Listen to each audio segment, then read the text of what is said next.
It is a massive 8 days for Irish boxing, to say the least. It all starts tonight. Eric Donovan in the bout of the night, the one where you're most interested in from a neutral observer. Of course, none of us are neutral observers because we all want Eric Donovan to win. But you've got high hopes for this as an aesthetically pleasing fight.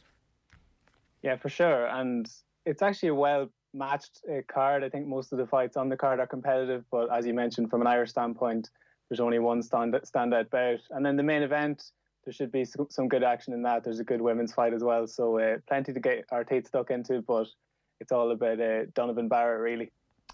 This is one of the first times that Eric Donovan will be going into a fight as a true underdog. It's an unusual scenario for him to be in. Character-wise, he's obviously got everything in his armoury to be able to deal with that quite well. Going in under the radar seems like something he'd be well suited to. Yeah, there's so many interesting dynamics to it, really, like the youth versus experience angle. Eric's been there and done it throughout his amateur career, probably never got to step up to the mark as a pro just yet. And this is quite a big jump up in class for him. But like, he won't be fazed by it at all. This is a guy who's sparred Lomachenko, who's maybe the greatest boxer that ever lived. He boxed Alberto Selimov, who's the only man that ever beat Lomachenko. So I think Eric Donovan knows a thing or two about facing tough tasks. It's probably just the one concern if you'd have from Team Donovan is that maybe he would have liked a bridging opponent, someone in between the opponents he's fought this far, and a supreme talent like Zefir Barrett. But, you know, Eric, all he ever wanted was a chance, and circumstances have dictated that this is the night he gets it, and he'd certainly back him to put on a great display.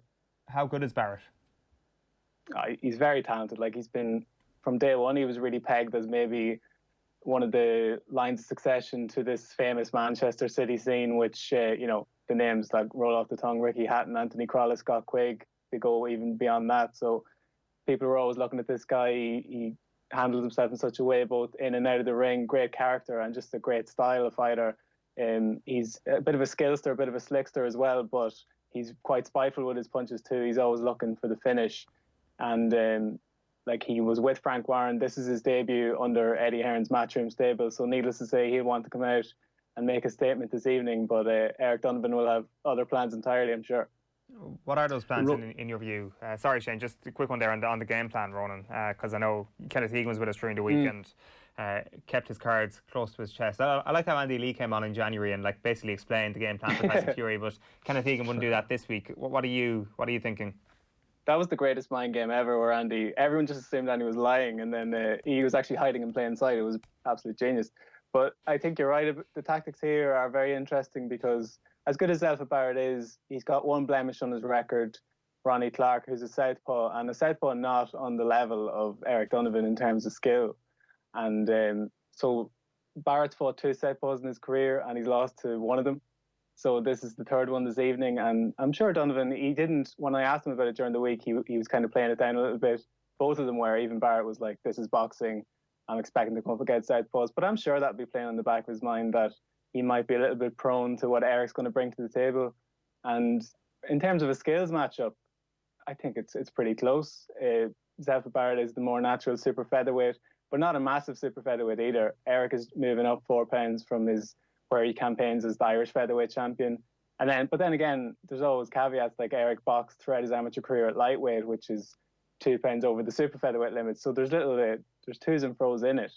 But from a tactical point of view, Eric said when he was on the show recently that he's prepared for a 30-minute fight, 10 3-minute rounds, and that's what he's going in there. He's going to try and win every round conclusively. It will be in the back of his mind, as it always is in boxing, Owen, that when you're the away fighter, quote unquote, you kind of have to win these rounds pretty clearly to get the decision if it's a close fight. So I'm sure he'll be mindful of that too. Ronan, I was reading Jason Quigley during the week, and he's kind of comparing Zefir Barrett to Prince Nassim. He says he keeps the hands low. Is that a style that's likely to suit Eric Donovan? Is this a fight that might be coming at the perfect time for him? Yeah, I was looking back at some of his fights during the week, and it did stick out to me as well. It's one that kind of stuck out to me throughout his career, really, the way he kind of switch hits. He would be a little bit more orthodox than Prince Nassim Hamed, but most people are, to be fair. But I think Eric, as I mentioned, he's seen everything in the ring. This is the benefit, the beauty of that stellar, extensive amateur pedigree, that there won't be a style that he hasn't seen before and he won't be able to adapt to. He'll have that reflexive memory of fights he's had in the past, and he'd be able to bring that to the table. it's a well-worn cliche, but like two different sports entirely, professional boxing and amateur boxing over the longer distance. That's where you have to give Barrett the edge. He's been a professional for 6 years, had some difficult fights in that time, tough fights. Eric's probably had a relatively plain sailing to this point. So it's a mouth-watering clash. I'm very much looking forward to it, We're going to have to ask you to call it for us. I can't not back Eric Donovan in this one. I think it's such you try and have objectivity in these things, Owen, but it's you see Irish sports people in these big stages, and you're almost always somewhat removed from the situation. But we've spent so much time in Eric's company, and you're just so engaged by him, and he's so accessible, and you're just delighted more than anything that he's gotten this opportunity, because anyone in that matchroom bubble in Brentwood and Essex, which is a hilarious setup to begin with, but everybody, all they can talk about is Eric Donovan. It's mad. They're all like, where's this guy been? Like Darren Barker, Chris Lloyd, Eddie Hearn, most notably, is looking at Eric with these loving eyes, thinking, where have you been all my life? So if Eric can put in a really good display this evening, there's a future for him on these cards, because circumstances are going to dictate that. Mark Dunlop, who is Eric's manager, basically called him up during lockdown. And the beauty of Eric Donovan, he's always in shape, but Mark Dunlop called him up and said, just be ready, Eric. Circumstances mean that international fighters won't be as readily available for these big cards in the UK, and you're a prime candidate. And so it's proven that he's finally gotten his chance in this one, and I'm sure he'll take it with both hands. Yeah, that's a really interesting point, actually. Elsewhere in the card tonight, what are you looking at, Ronan? What should people keep an eye on? I do think the most interesting fight, just in a broader perspective, is Shannon Courtney against Rachel Ball, just in the broader sense of this incredible role that women's boxing has been on, even more markedly post-lockdown. Because last week, Natasha Jonas, who people will remember, who boxed Katie Taylor in that first fight at London 2012, I think a lot of people who were there say it's the best atmosphere they've ever heard. And Katie obviously won that fight, but Jonas gave a very good account of herself. I think the presumption was always that Jonas might fight Taylor in the pro ranks. She had a bit of a setback a couple of fights ago, but fought for the world title last week against Terry Harper, and it's one of the best fights you're ever likely to see. People should catch up on it. It was at Fight Camp as well in this same venue, so it might whet the appetite. But tonight, similarly, it's not on a level to that extent. Shannon Courtney against Rachel Ball, it's two prospects more so than a world title level fight. But the fact that they're undercard shows the progression that the sport has made, because when Katie Taylor turned pro, the women's boxing scene, especially in this part of the world, was nowhere from a professional standpoint, and now you see them regularly featuring on big cards and producing phenomenal displays. So it's great to see that they're getting this profile. And then tomorrow night in America, in Tulsa, there's a fantastic fight, Cecilia Brykehouse against Jessica McCaskill, which is an undisputed fight. McCaskill, who's fought Katie Taylor in the past, gave her a brilliant fight at York Hall, and Brykehouse, who'd be considered in the pantheon of the top fighters, up there with Katie Taylor and maybe Amanda Serrano. I would say Amanda Serrano normally, but if Amanda never fights Katie, we're never probably going to know how good she is. But women's boxing is in a great place, and I think that's one to keep an eye on tonight as well. Just before we talk quickly about Katie Taylor then as well, talk to us about Frampton, about Conlon, and about Paddy Donovan. Yeah, it's the same in all walks of life, but the progression of Paddy Donovan and the other two lads has been a little bit stilted by things. I'm sure Paddy in particular would have liked to have been a bit busier this year, given he's quite new to the pro scene. But similarly, Carl Frampton, like you think back to 2016 when he fought Leo Santa Cruz, and Katie Taylor obviously prefaces everything, but he put together a resume at that point of maybe the greatest Irish boxer of all time. 3 world titles, 2 division champion, beat Leo Santa Cruz, who was probably the king of the division at the time, undefeated. But then since then, things haven't quite gone his way. He's obviously had a few wrangles outside the ring, promotion management-wise. He lost to Josh Warrington in a close fight, lost to Leo Santa Cruz in a rematch. And I think the thinking was around him, from the outside looking in at least, that maybe he was going to call it a day. But he made a decision after that Warrington fight that, I'm gonna hang around, but I think my profile is at such a point that I don't need to build myself back up. I should get a big world title fight. But he's just had so much bad fortune. You remember that freak incident where he was sitting in the hotel lobby before his fight in Philadelphia, and someone walks along and knocks an ornament on his hand, breaks his hand, knocks him out of the fight he's going to take place. He fought Tyler McCreary there at the end of last year. that was supposed to be a takeover to prime him for a fight with Jamel Herring, who's a world champion, around this time. And, COVID has put the knockers on that. And now he has another fight tomorrow, which it's going to be difficult for him to get himself up for. Because, again, he was supposed to fight this guy, Vardanyan, who's a decent operator, but visa issues mean that he's not available. So Frampton's fighting the last-minute replacement. It's a difficult one for him. He's not at the stage of his career where he wants to be doing takeovers. So hopefully this is the last one of those, and he'll be able to have a world title fight towards the end of the year. Jamel Herring is being mentioned by Bob Arum for around November time, so hopefully that's the one. And then Michael Conlon, at a very different point of his career, is still talking about being a 3-time world champion, and he's on the right path. Adam Booth has him looking good.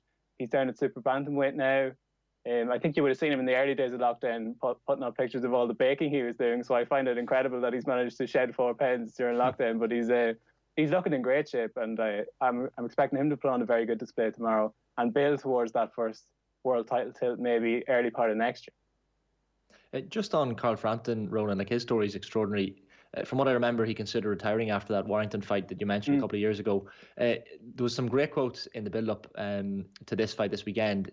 In an interview that I saw, he says, "I want to be a 3-weight champion so my kids can win playground arguments about who Ireland's greatest fighter was with facts." And then he made a point towards his old mentor, Barry McGuigan. He says, "If one kid says Barry McGuigan is the best Irish fighter ever, then my kids can tell them their daddy is a 3-weight world champion.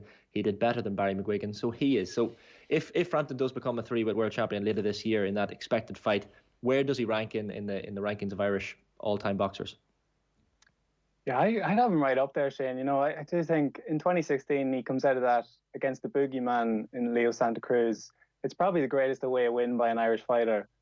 Just an incredible display, and that's off the back of going to Manchester and beating Scott Quigg in his own backyard to unify titles in that division as well. So if he can beat Jamel Herring, who's a really top operator and a big unit, like Carl Frampton's fighting at lightweight tomorrow just because his opponent has come in at short notice and has struggled to make the super featherweight limit. So Carl Frampton's actually fighting up at 135 pounds. I'm sure it's a nice relief that he doesn't have to cut down to weight, but at the same time, it's not ideal preparation.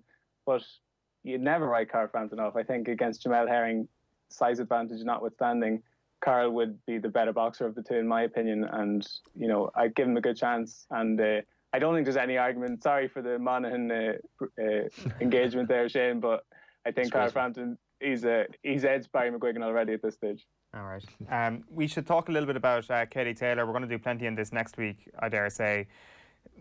Taylor Pursoon is one of those fights that you look back on and question the decision. I think you can have legitimate concerns about that if perhaps we take off our green-tinted spectacles.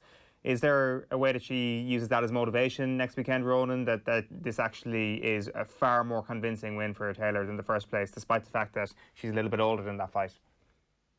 That was an extraordinary night, Madison Square Garden. Like, you talk about objectivity and taking the green-tinted glasses off.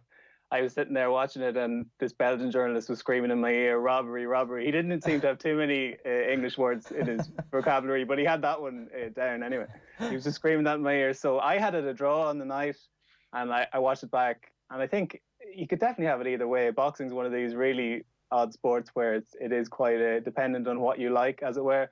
And if you like Pursoon's front foot aggression, you might be more inclined to score for her, whereas Katie was landing the more noticeably clean shots, and that's probably why she got the nod on the night. But you'd like to expect that she will... I know you had an interesting conversation with Kenny Egan about this during the week, that she'd be a bit more timely with her shot selection, which I think was borne out in her last fight against Christina Nardatu, where she wasn't just staying in the pocket all that long and unloading these volleys of punches, which would be, very much rewarded in the amateur game. She was kind of sitting down on her punches. She was scoring and moving at a distance. And if she does that next week, it's an easy night at the office, hopefully. But I do enjoy the promotional side of things. I think one thing people flagged up when Katie turned pro is, was she engaged with the trash talk and the promotional side of things? Well, I think she's put that to bed in the last couple of weeks. She slammed everybody. She slammed Amanda Serrano, called her a bottler, basically. And Pursoon, yesterday she said, which is just a hilarious line, maybe you should go and learn how to box, because Pursoon was slamming Katie for the whole, you run, you don't fight. But, boxing is the sweet science for a reason. there's a reason the likes of Sugar Ray Robinson, Ray Leonard, Floyd Mayweather are revered in boxing circles because they don't get hit. And Katie Taylor is very much of that school. So the fact that anyone would try and criticize her for it is a bit of a non-starter. But there's just great spice in that fight, and Dillian White's on the card, so he brings the level of spice as well. So looking forward to next Saturday too. Yeah, for sure. I think Eddie Hearn has done this thing where he's like, I'm fearful of these big heavyweights coming together. Maybe we should try and keep them separate for longer. You know, this is a really big health and safety concern for all of us, which obviously makes people want to tune in. And I'm also a huge fan of how Katie Taylor is delivering her trash talk as well, and her put downs just done in a very monotonous way, and it's kind of like, did she just say that? And it's perfect. She always starts with all due respect, or like, and then delivers no respect whatsoever. That's the way to do it. So we'll have plenty more of that coming up over the next few days. Enjoy tonight, enjoy tomorrow night, Ronan. It's going to be a great weekend of boxing. Thanks a million for hopping on the call this morning. Nice one, lads. Ronan Mullen there. Phil Egan is on standby because it's time for Deal or No Deal.